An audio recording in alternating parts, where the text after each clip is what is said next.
Hello, Chosen, and welcome back to our channel. Today's message is going to be entitled, Let There Be No Liars Amongst Us. Okay? To all of the messengers, prophets, prophetess, who God has called, but you may have not yet answered the call, this is a message for you. Okay? First thing that I want to discuss is, that in this time we are dealing with the all truth mandate, okay? Chosen, if you see a lie, it is your job to correct it, okay? Don't let no lie slide or linger, okay? Nelson Mandela once said, fools multiply when wise men are silent, okay? I used to be one who would just see people cut up and just tell all type of lies. And I would just be a witness, an observer. That was really my position. I was an observer, you know. But to those of you who have been called, sitting on the sidelines just observing is no longer going to be acceptable, okay?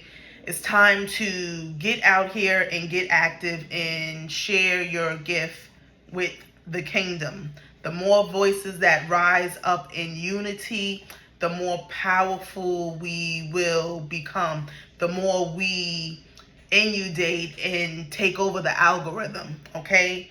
When people turn on their social medias, we need to be present. We need to be the majority of the feed, okay? Winning souls and helping God's children unify within the kingdom, and bringing us together and edifying us.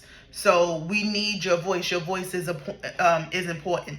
I remember early on, I used to feel like, well, people are already talking about that. Why do I need to speak on it? It's already people talking about it, because so that was my mentality. Excuse me, that was my mentality, which kind of put me in like a lackadaisical mind state and approach to creating a YouTube channel.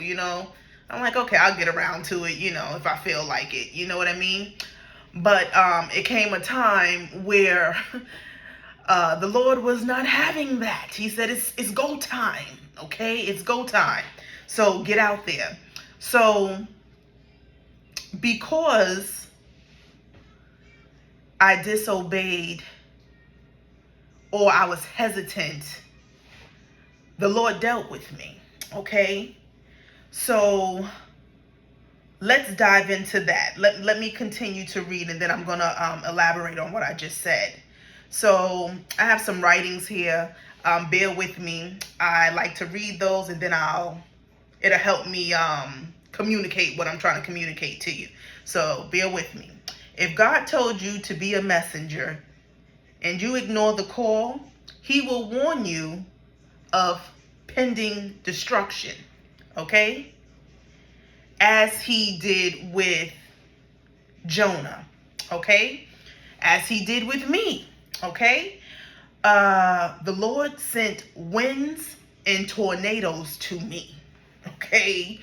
In my dreams, okay, I began to be attacked, but in the dream, it was like the one with the winds.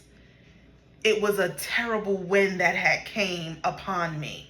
And there was a cat, and the cat sat there as the wind was blowing. It was blowing out windows and just taking everything down. But I stood firm, and when the wind finally stopped blowing, I shook my crock out, and just a little bit of glass flew out of my shoes, and I was unscathed, right? So that was one dream. Another dream was where I decided to take the wrong direction on a road, okay? And in this dream was about me going back to my old life, my old town, and it was like some kind of house party or gathering, and people in there drinking and doing things that I did in my past life, in my younger days, and in that dream there were forces that were trying to kill me and shoot me, However, I was able to escape that party scene, right? Then, in that same dream, right after I left the party, I was escaping, I took the wrong turn. Instead of going towards my house, I took the wrong turn, and sure enough, I met a tornado who was trying to destroy me. But I was able to hold on to the car and ride through the tornado, and I was okay. All right? So, at first, I was like, who the hell and what the hell is trying to attack me? What kind of witchcraft attack do I have on my life right now? Okay, but upon further examination in time, right, only today when I was putting this message together, did it all come together for me, actually. Okay, so I say that to say now, I had that dream. I didn't know, I thought I was under some kind of attack. But in fact, like maybe weeks, and during that period where I was having these dreams, the Lord began to make himself very, very present and known to me, and was encouraging me to get back in the Bible and read the Bible. Okay, so I remember I started to read it, and then I remember one night where I slept with the Bible in the bed, right? And I had a dream that it was me, my mother, and my sister, and they it's like they had breast cancer or something. Like they only had one boob and the other boob was flat, but my boobs were very voluptuous, right? So that day when I woke up, I remembered the dream, and I was like, okay, what does this mean? I went to trying to decipher it. But later that day, I went into my Bible and just came to the page where the Lord actually was talking about, I'm not sure if he was talking about a city, or he was actually talking about an actual woman, but he talked about how he took care of this woman, and he dressed her in gold and fine linen, and how she cheated on him, and how he's the one who made her breast full with milk and stuff like that. So, and in this passage, he was like, now, being that you pretty much betrayed me, I am going to suck and drain you and take your youth and your beauty away and things like that. So that was the Lord communicating with me, right? Because in my dream I had voluptuous breasts. These other women had shrunken breasts. One was, deflated. So when I psychically read that passage, I knew that he was communicating to me, and he was displeased with me. So he was afflicting me, okay? And for some time, y'all, now I was like, yo, Yahweh, I don't know about him. He's a demon, okay? Why the hell is he doing this to me? What the hell did I do to him for him to do this to me? Okay? But today it all makes sense, okay? It was pretty much because he was trying to push me out there. He knew I probably would never go out there. I'm like, I live like an invisible life. I like to be unseen. You know what I mean? I like to play the background, So this was his only way to communicate to me and pretty much force me and push me out there, So he was pretty much saying like he was afflicting me because he had given me a mandate to be a messenger, be a prophetess, be a channeler, to go out and speak and give messages to his people, and I was, letting my regular life that I had created for myself, or the life that I created for myself, interfere with my purpose and our relationship. Not that I wanted to put my work in this treadmill cycle that I found myself in. Not that or rather, what do you call it? The hamster wheel. Not that I wanted to stay in the hamster wheel. I was trying to get out of it. But the way my job was set up at the time, it was like they had hit me with the bait and switch. They get you in, and then once they get you in, then they begin to start reducing your pay and stuff like that. So they squeezing you now, trying to get more out of you. So I was working more hours and making less money. Okay, so I had to keep working. I really didn't have much time like I normally had, like the past 8 years with the Lord, where it was just he and I side by side communing all the time. I didn't have that luxury anymore. So he pretty much saying, some things got to change, or you're gonna feel all this wrath. But it was just really him getting my attention. And unfortunately, that's how he works. I didn't like that method at all, as you can imagine, But I guess it's just like us with our children, it's tough love, So, okay, let me read more, okay? Okay, so during this time when I was having these dreams, I remember I had met this guy, and he was a younger guy. He liked me and stuff. He wanted to date me, and I was like, all right, let me see what's up. Let me give him a chance, see what's going on out here. You get bored. You get like, let me go see. But I already know what's going to happen. So the young boy, he want to have all my time. He want to party. He want to travel. He want to do all this stuff. And I know damn well I can't do all that with a child, So he was pretty much, he wanted to, do what young people do. He wanted to drink and party and just wanted me to do those things, and he was trying to pull me in, you know what I mean? Because of course he was trying to get the goodies. So he was, just always trying to set up things for us to be together, and to eventually his goal was to get the goodies, right? One thing that he had done, we had a FaceTime conversation, right? And he did something like this. Like he did something like this with his hands in his mouth. And I remember seeing people do that. People who do stuff like that be people who do coke. You know what I mean? So in my mind, I said, do he do coke? Is he a cokehead? It was in my consciousness. I said, something ain't right, I probably asked him. He probably denied it. And I remember having dreams during that time period of people in my dreams offering me to smoke crack in my dream. You know what I mean? So this guy, of course, I wouldn't have probably done any hard drugs, but who knows? With a bit of boredom, a bit of stress from being in the hamster wheel, who knows if I would have hung out with him? I might have eventually drunk something, and who knows, he could have laced something and I might never came back from it.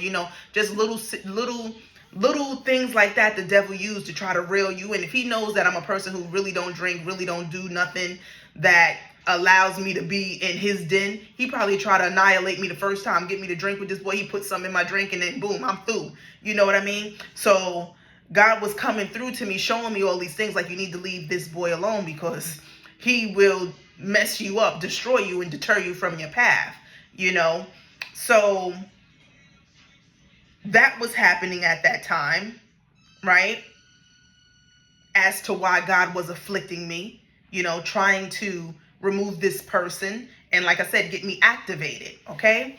So now let's see. God showed me in a dream that if I went backwards and into worldly things, then destruction would come upon me. So that was the tornado. I took the wrong turn, right? Going backwards, going to the old world and the old life, doing what the people back in the old city doing, that I would meet my demise, because he called me. I got something to do. I got work to do. I can't just go do what I want to do and go hide from my calling. I can't do it, So he told me destruction would come to me, okay? And it manifested in my dream as a tornado attacking me, but I overcame it, okay? I explained that dream to you, okay? Okay, so now the next thing I wrote here is, chosen, you must not run from your calling. Remember the story of Jonah. Jonah being swallowed by the whale because he disobeyed God's command for him to warn the city of Nineveh. Pretty much being a messenger, being a prophet, okay? He ignored that call and just went on about his business, okay? So during that trip, where he was on the water in a boat, he got swallowed up because he disobeyed. And I believe the story goes that he prayed and prayed and prayed to God, and then God forgave him, and the whale spit him up and stuff like that. And then he went and warned the city, and I think ultimately at the end he still wound up dying. But the moral of the story was that he was called and he didn't answer the call, so there was consequences. Okay, so let's see. Okay, Jonah being swallowed by a whale because he disobeyed God's command for him to warn the city of Nineveh of its judgment if they didn't repent. Okay, don't take your calling lightly. Okay, obey and do as you are told without delay. Okay, another thing is now for you who are getting ready to become active and be a mouthpiece for the Lord. Timing of the word is everything. It's very important, okay? So when God downloads and flows and streams through you, always, no matter where you're traveling, where you are, always have you a book and a pen, okay? Or a pad and a pen. Multiple pens, so if one runs out, you got a couple. You got backup, okay? So this way, when it's flowing through you, you have it, you don't lose it, okay? That is your job as a messenger, prophet, prophetess, channeler, okay? For you to always be ready. This is your duty. Been wondering what your purpose is? Now you know, okay? So now it's time to dedicate your life to this calling, and adjust everything in your life so that you can do this work. But we're going to get there, okay? So timing is very important. When he gives this stuff to you, someone needs to hear that. Someone needs that word. So release it, okay? So never sit on a word for too long. It's best practice to release them immediately. Okay, as soon as you get them, record them, let them go. If you can't do it immediately and you need to maybe organize it a little bit, but try not to be no more than a day with these messages. Release them, okay? Okay, now this is what we're talking about. If your worldly obligations are in the way of your commitment and relationship with God, make the necessary adjustments, because it is crucial that every word given to you is released in a timely manner. It is time to take your trust out of worldly systems, okay, and begin to put your trust and faith into God's kingdom, okay? I am a living testimony on what it means to live supernaturally, okay? To be a kingdom citizen, okay? I have lived completely supernatural for the last 10 years of my life, okay? What does that mean, supernaturally? That means kingdom finances, mystery money, protection, okay? Victory,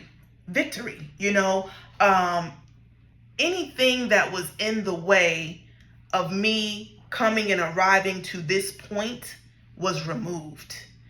People, obstacles were obliterated so that I could exist. He stamps a warranty on you. There's a warranty. You're backed by something, okay? So don't get into this fear of, what am I going to do? I don't have time to do these, to really get into this this purpose of mine, because I got to take care of these bills. I got these kids. I got this. I got that. You got to release that train of thought, okay? God moved me to a whole nother part of the world, okay? Said, get up and go, okay? Because the house, the bills, and the job just had me in this cycle that I couldn't break out of. They were squeezing me and I couldn't get out of it. I wasn't getting no growth. And most importantly, my connection to God was dwindling, okay? So he said, you got to break all that. He told me to walk away. Walked away, okay? Walked away, me and my child, okay? I threw away pretty much everything in my apartment, hopped in my car, and went to the destination he told me to go to. Okay? Went there, okay, all the way across the country, right, from the East Coast to the West Coast, okay, with a check engine light on, okay, and about 3/4 of the trip there, my tire gets, a nail in it. But I came prepared. I had my little pump to pump my tire up to get me to my destination. I had to pump my tire every so often to make sure we got to the destination, okay? Got into the destination. Once I got there, I thought I was going to be in one place, but he rearranged me once I got there to put me in a perfect environment, okay, where I was able to stay in my car, right? But look, I knew because I had researched and had knowledge on, what it would take if I ever wanted to relocate and I didn't have the funds, because I had an experience before where I had the money and I wanted to relocate, but then my funds ran out. So I said, next time, money's not going to get in my way of me relocating. If anything, I'm going to sleep in my car. So coming here, I had an idea of where I would stay, and I knew I'll stay in my car. So for the first couple of months, I stayed in my car at a safe place, okay? A travel station where it was a community. When I got there was a community of people who were sleeping in their cars, okay? And it was safe. Everyone took care of one another, and it was a very good experience to have, sleeping outdoors, waking up to the sun. It was just great energy, sleeping outside and having all that fresh air and all that oxygen. It was amazing. And there was a community there, right? And I had to trust in God that when I got to this location, that everything was going to be okay. So now I'm just going to show you this supernaturally living. So I get to the location now, right? And now I done spent all my money getting to the location. Now when I get there now, I still got to deal with this tire. I got to get a new one, or I got to get it patched, okay? So soon as I get there, the next morning, I wake up and there's a guy parked beside me, and he just randomly starts talking to me. And we get to talking, and I forget exactly what happened, but it led to him. Oh, he asked me about my tire. He's like, oh, your tire is flat over. He's like, want me to help you? I was like, oh, yeah, sure. So then I told him I had a pump and stuff, and then we got it pumped up. And then we got to talking, and I was like, yeah, I just came across the country. I got my daughter with me, and blah, blah, blah, blah. And he was like, okay. And at the end of our conversation, he left me with enough money to get through the next day, because now I got no food, I got nothing. And I didn't ask him for any money. He just gave me money, enough for me that day to get my tire fixed and feed myself until I figured out this new location I was in. It was just enough, okay? I don't know if it was that same day, later that day, or the next day, but it's probably the same day. I meet this young man, and he spots me out, and he comes over to me. And I knew it was God, I had just purchased a shower to go take a shower in this travel station. And I just lose my ticket. Like, where the hell my ticket go? I know damn well I ain't lose my ticket. I just had it. But he comes to me and he's like, he's like, you good? You all right? He's like, I got a shower. You want to go take a shower and everything? I'll get you something. So he comes and he gives me an extra shower. So then I didn't, and then I wound up finding the ticket. I knew that was nothing but the Lord, because then randomly I find the ticket somewhere in my car, a place I know I didn't put it. And now I got a shower now for me and my daughter, right? Which would have cost me more money. And on top of that, he leaves me with some money, okay, to make sure I'm fed and have everything that I need. So God will send destiny helpers. If God is, he'll send you destiny helpers. He'll send you the finances. He'll send you people. He'll send you resources, whatever you need for for him to get you activated and working and doing what you are supposed to do in the kingdom. So you have to trust that. You can't be fearful, you can't be scared, and you gotta be ready or not, here I come. So that's just a little insight on what I had to do for my life, because if I would have stayed in that cycle of staying in that house with all of those bills and everything, I could never come into my calling and purpose. I knew that I was going to have to shake some things up, and I was going to have to do something drastic, but I knew that the Lord would support me in my journey. And now here I am. I'm inside of a home after 3 months, right? After 3 months in my car, which was an amazing experience. Beautiful.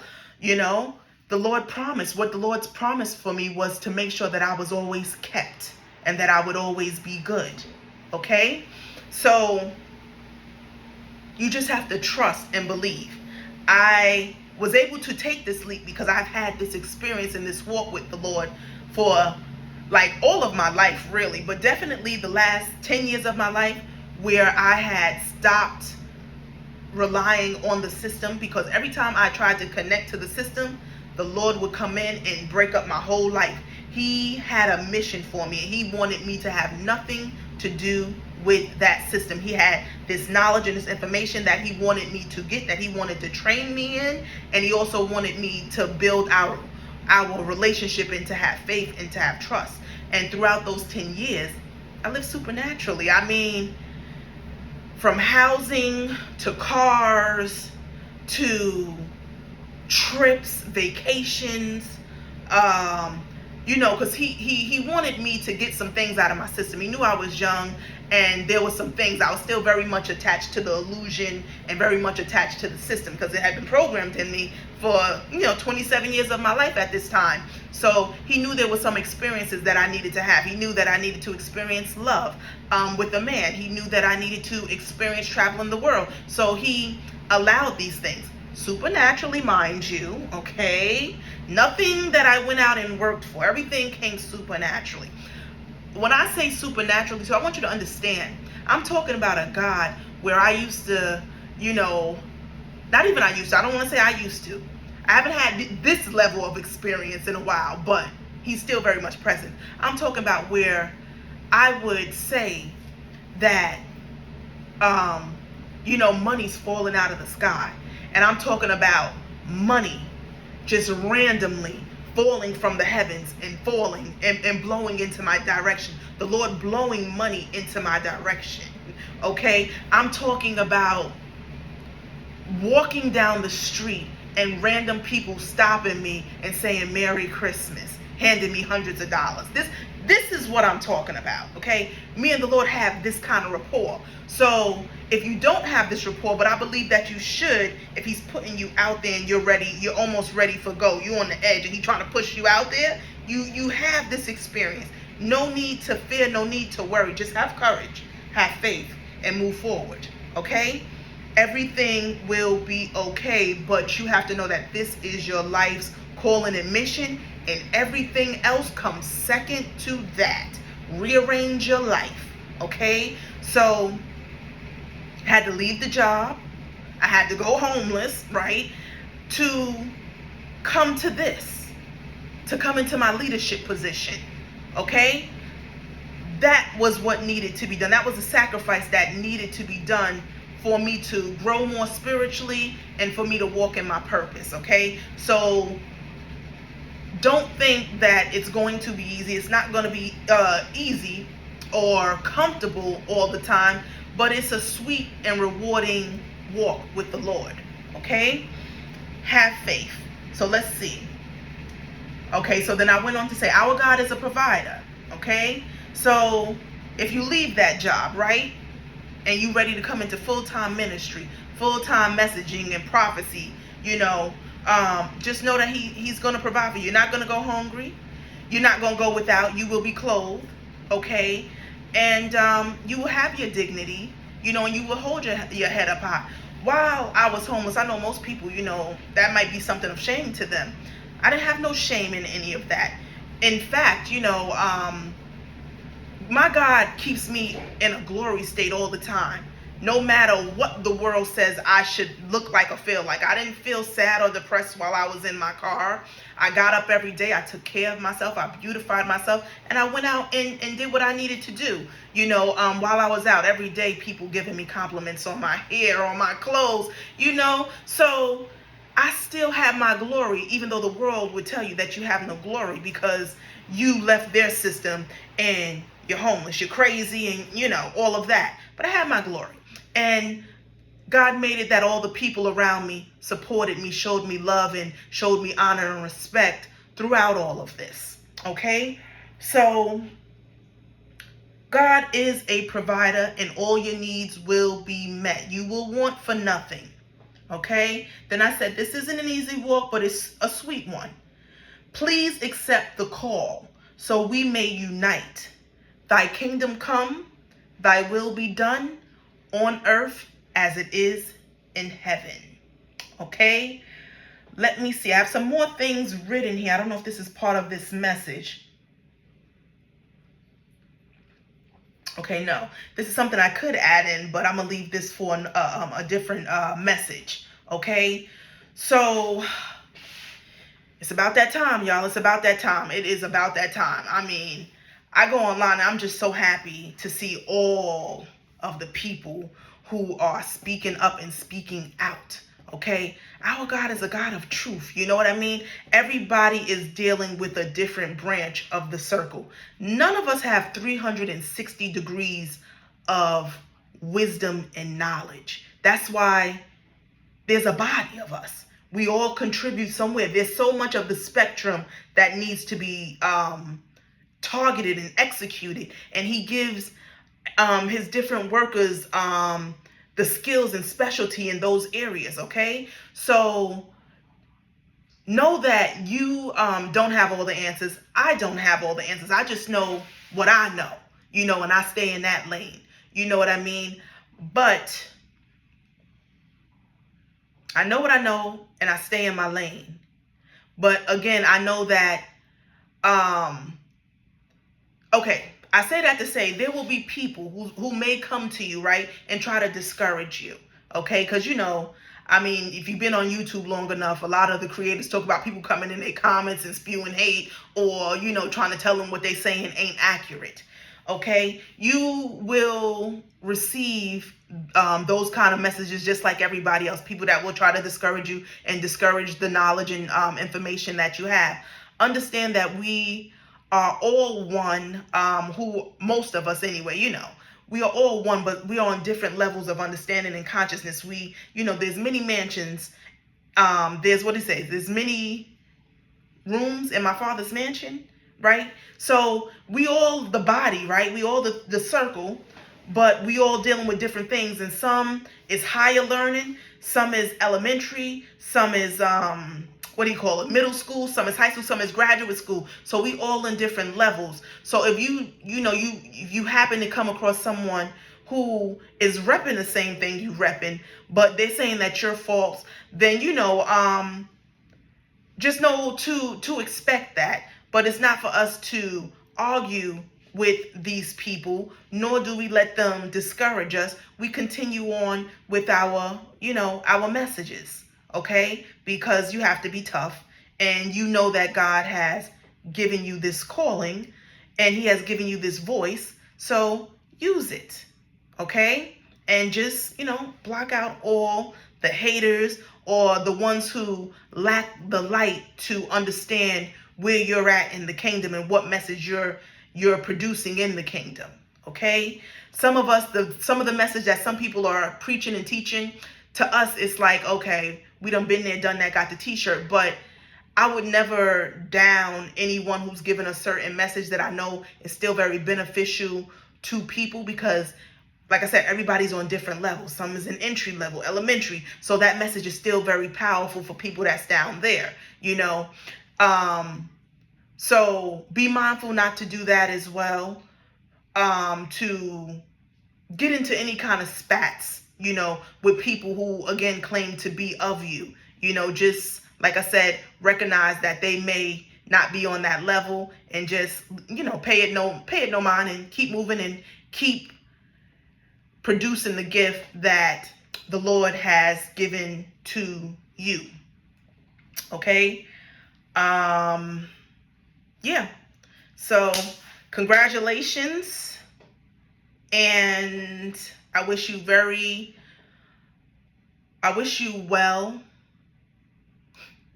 And I wish you much success. My words for some reason right now is getting tangled. I wish you much success moving forward in your kingdom assignment. Peace.